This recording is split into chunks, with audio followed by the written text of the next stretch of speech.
You hear about it all the time, right? National debt. These crazy astronomical numbers. Trillions and trillions. It's a number so big you can't even really picture it. And all of it leads to this really simple but kind of mind-bending question.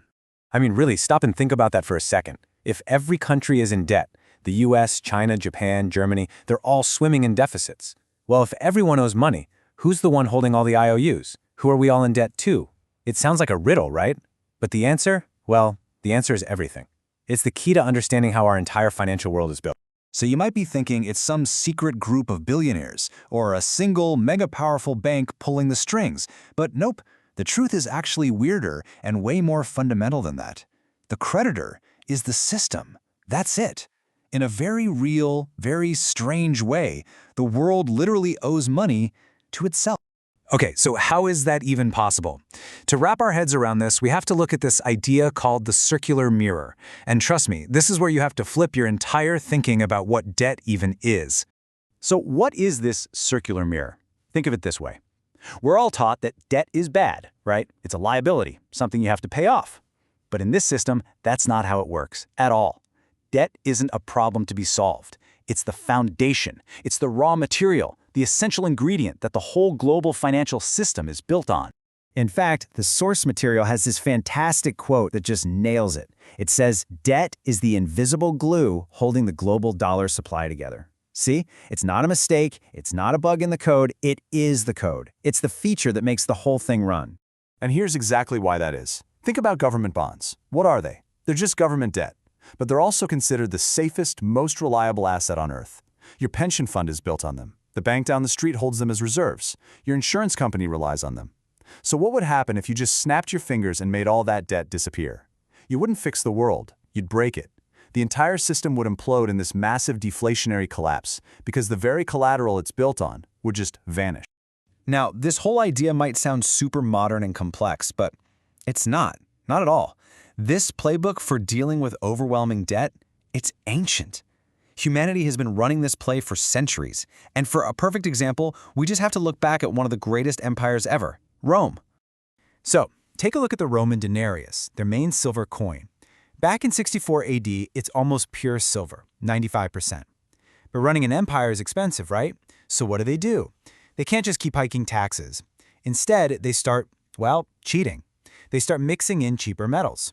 By 180 AD, it's down to 75% silver. A century later, it's less than 5%. This is a classic move called stealth inflation. You're literally paying your bills with money that's worth less and less over time. And the big question is, who gets hurt in this scenario? Well, it's the average person, right? The soldier getting paid, the merchant saving up, their life savings just kind of melted away as their coins bought less and less. But the wealthy elites, they knew what was happening. They got out of the currency and moved their wealth into things the government couldn't mess with. Real assets. We're talking farmland, shipping businesses, things that actually produce value. Okay, so this pattern isn't just something you find in history books. It leads us directly to a trap that's very, very real today. You've heard the phrase before, I'm sure, too big to fail. Let's jump forward a bit to the 1340s.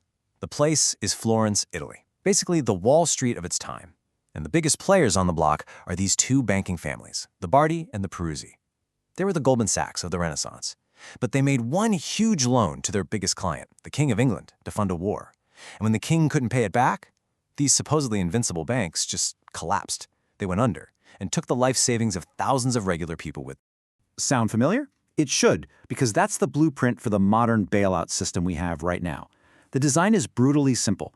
When times are good, the profits are privatized. They go to the banks and their shareholders. But when things go bad, when the bets don't pay off, the losses are socialized. You and I, the public, we pick up the tab. It's the exact same story as Florence, just on a global scale. Okay, so if this is the game we're all playing, what's the move? How do you protect yourself? How do you navigate a system that seems to be built on this kind of foundation? Well, the source material gives us a pretty clear blueprint, broken down into 3 key principles for resilience.